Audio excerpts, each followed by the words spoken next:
ఒక ప్రశాంతమైన ఊరి మధ్యలో శతాబ్దాల నాటి ఒక భారీ మర్రి చెట్టు నిలిచేది. అది ఆ నేల హృదయం, బలమైనది, జ్ఞానవంతమైనది. అది ఎంత గొప్పదైనా మర్రి చెట్టు ఒంటరితనాన్ని అనుభవించేది.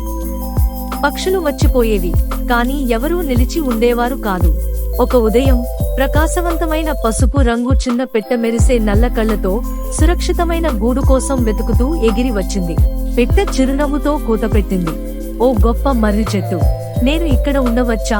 మర్రి చెట్టు ఆకులు సన్నగా శబ్దం చేస్తూ ఆమెను ఆహ్వానించింది. పిట్ట తన చిన్న గూడు మర్రి చెట్టు కొమ్మల్లో కట్టింది.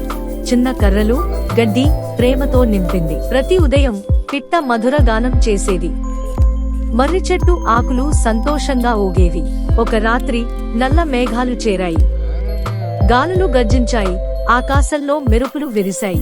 మర్రి చెట్టు తన విస్తారమైన కొమ్మలను పరచి పిట్టను మరియు దాని గూడు రక్షించింది. తుఫాను ముగిసినప్పుడు పిట్ట మెల్లగా కూతపెట్టింది. ధన్యవాదాలు నా మిత్రమా. మర్రి చెట్టు నిశ్శబ్దంగా గర్వంగా నిలిచింది. త్వరలోనే కుందేళ్లు, ఎలుగుబంట్లు, జింకలు మర్రి చెట్టు నీడలో ఆశ్రయం పొందాయి. పిట్టవారిని సాదరంగా ఆహ్వానించింది. మర్రి చెట్టు అందరికీ ఆశ్రయం అయ్యింది. పక్షులు, జంతువులు, అలసిపోయిన ప్రయాణికులు కూడా దాని నీడలో విశ్రాంతి తీసుకున్నారు. పిట్ట అందరితో చెప్పింది, ఈ గొప్ప చెట్టు మనందరినీ కాపాడుతోంది. మనం కూడా దీన్ని కాపాడాలి. వసంతం, గ్రీష్మం, శరదృతువు, శీతాకాలం గడిచాయి. ప్రతి ఋతువులోనూ వారి స్నేహం మరింత బలపడింది.